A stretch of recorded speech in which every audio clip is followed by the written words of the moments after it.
খুব বেশি আমি গালি খাইও নি, তালি পেয়েছি। ফেব্রুয়ারি মাসটা একটু তাড়াতাড়ি শেষ হয়ে যায়, নাহলে আরও 2-3 দিন বিসিবির সিলেক্টর পদে থাকতে পারতেন। 1 বছরের মেয়াদ শেষ, প্রাপ্তি অপ্রাপ্তি যদি বলতেন। ন্যাশনাল সিলেকশন প্যানেলে 1 বছর পূর্তি হলো এবং আমার এই যাত্রাটাও শেষ হলো এখানে বলতে হবে আজকের দিনে। বেসিক্যালি এই 1 বছর না, পুরো 8 বছর 8 মাস, মানে এইচ গ্রুপ সিলেক্টর সহ প্রায় 9 বছরের কাছাকাছি সময় আজকে ক্লোজিং।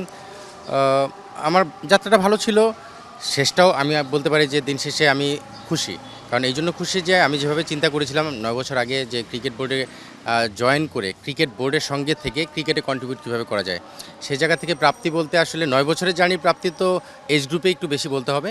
এই 1 বছরে বাংলাদেশ ন্যাশনাল টিমে যে খুব বেশি প্রাপ্তি পেয়েছি সেটা বলা যাবে না, বাট আপস অ্যান্ড ডাউন, ভালো খারাপ সব কিছুই ছিল। ছোটদের পর্যায়ে থেকে পরে ন্যাশনাল টিমে বড়দের পর্যায়ে আসলেন, এই বিষয়গুলো ভেবে এসেছেন যে কি হবে না হবে, কোন ডিসিশন নিয়ে আসলে একদম 14 গোষ্ঠী উদ্ধার করে দেওয়ার অবস্থা হয়ে যায় অনেক সময়?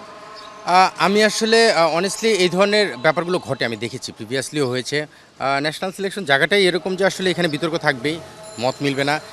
এজ গ্রুপে হয়তো মানুষ সেভাবে নজর রাখে না, সেভাবে মিডিয়াতেও আসে না, বাট ন্যাশনাল টিমের পুরো বিষয়টা তো সারা জাতি দেখছে, ইভেন ওয়ার্ল্ড দেখছে।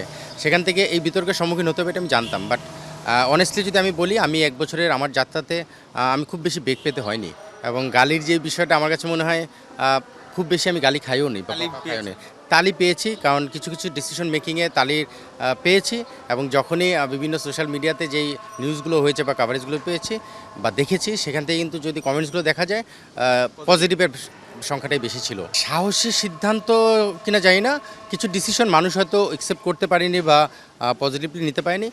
কিছু ডিসিশন তো হয়েছে, আমি ইন্ডিভিজুয়াল নাম ধরে বলতে চাই না। 2-1টা পজিশনে আপনারা দেখেছেন নতুন 2-1জন প্লেয়ারকে নিয়ে চিন্তাভাবনা করা হয়েছে।